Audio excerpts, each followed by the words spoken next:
Hey folks, Jason here, Blue Label Bastards Wargaming, and today is January 22nd, and for those of you who may not be aware, in the greater Washington, D.C. metro area and much of the East Coast, we are getting slammed with snow today. So, I was off, and I have my son, and he's getting ready for bed, but what this normally does is gives me, unfortunately because I can't be outside, gives me some time to do some modeling.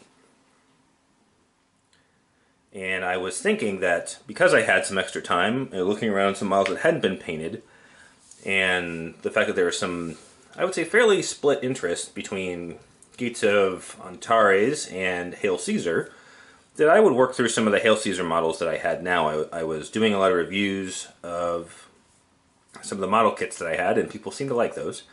So I figured I'd kick it forward and both showcase some of the work I've already done in terms of older models, and then finish up some models tonight, or at least get them most of the way done, take advantage of the bad weather.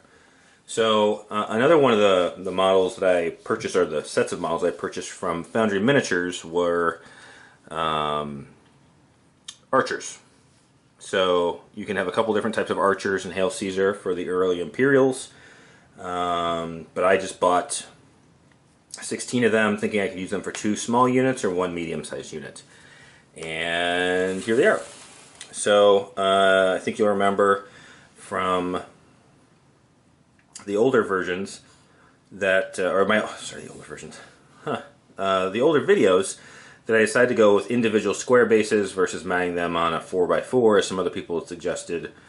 I had started doing this because I thought I could use some of these in Warhammer Fantasy, or it gave me more flexibility, and it does, but that's why they're based this way. So there are basically 4 poses that you get from Foundry in terms of their archers. Let's just pick one of these. Remember, these are magnetized bases. So you've got this one. It's showing up reasonably well. You can see the face on this one isn't particularly well cast, but still it's got a fair amount of detail, and got all the kind of the gear in the right place and everything. So there's one. Then you've got a guy standing. Let's focus a little bit. And you can see there's a miscast on the face there. You can see that line going through what is the model's left eye socket, and cheek, your right. That's not bad, especially when these guys are going to be ranked up. But the detail is pretty crisp otherwise. So that's the second one. The third one is this guy. Actually, is that the same one that I just... Nope, it's different. And you've got the same kind of miscast problem here, and it runs up, you can see, over the helmet and up along the arm. I don't know if the molds are just getting old or what, and then it runs down the back there. So I tried to clean up as best as I could. I could probably do a little bit more, but I didn't want to mess up the face too much. So that's the third one. And then we've got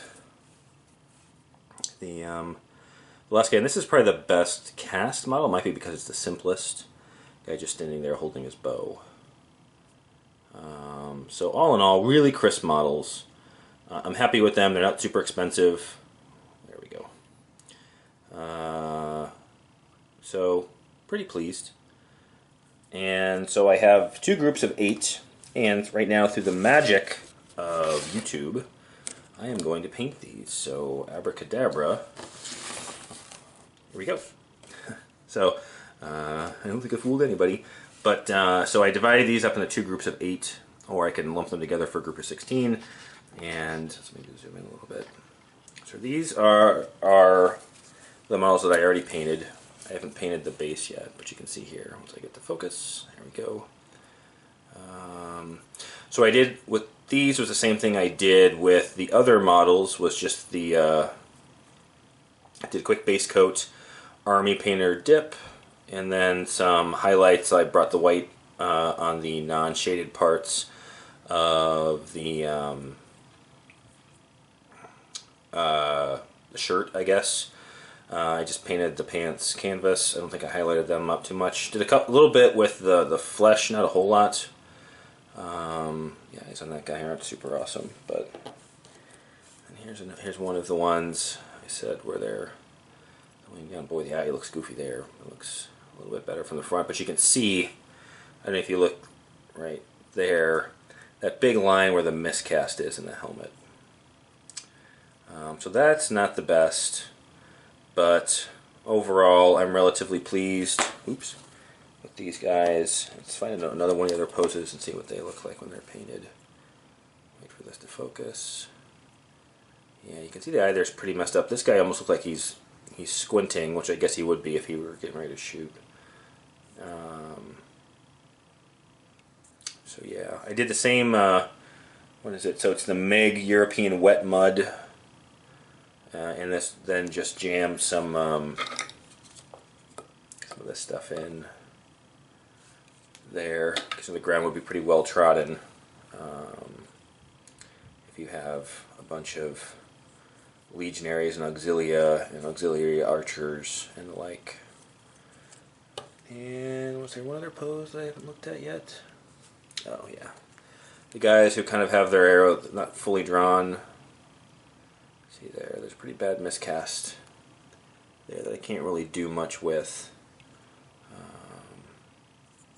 Anyways, other than the face and the mold line that kind of runs down their arm and then down the backside, I'm really pleased with the models.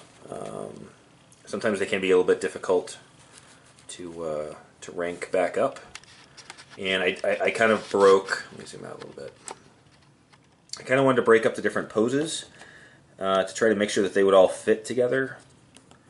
Because I didn't want to have like a row of guys that all looked exactly the same and a row of guys that looked differently. So I think when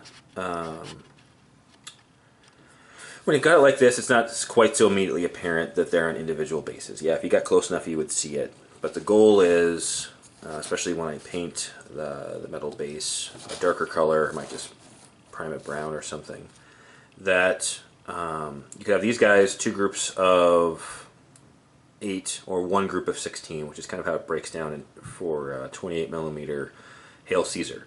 So I just want to give a quick video. I kind of was able to cheat with this one because I already had it set done. I'm just going to duplicate the same painting style or painting palette and do the army painter again, let it dry overnight, and then touch it up tomorrow.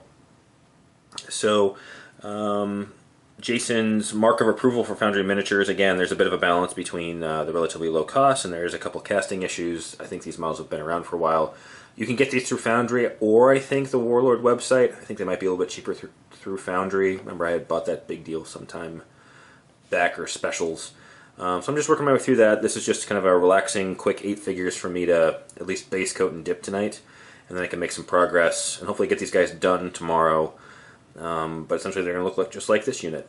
So I hope for my compadres and female listeners or watchers who may be living on the east coast of the U.S. that you are staying warm and safe and out of the weather this very windy and snowy, blizzardy Friday evening. And for the rest of you, hope you guys are having a great weekend. I hope you're having better weather than us.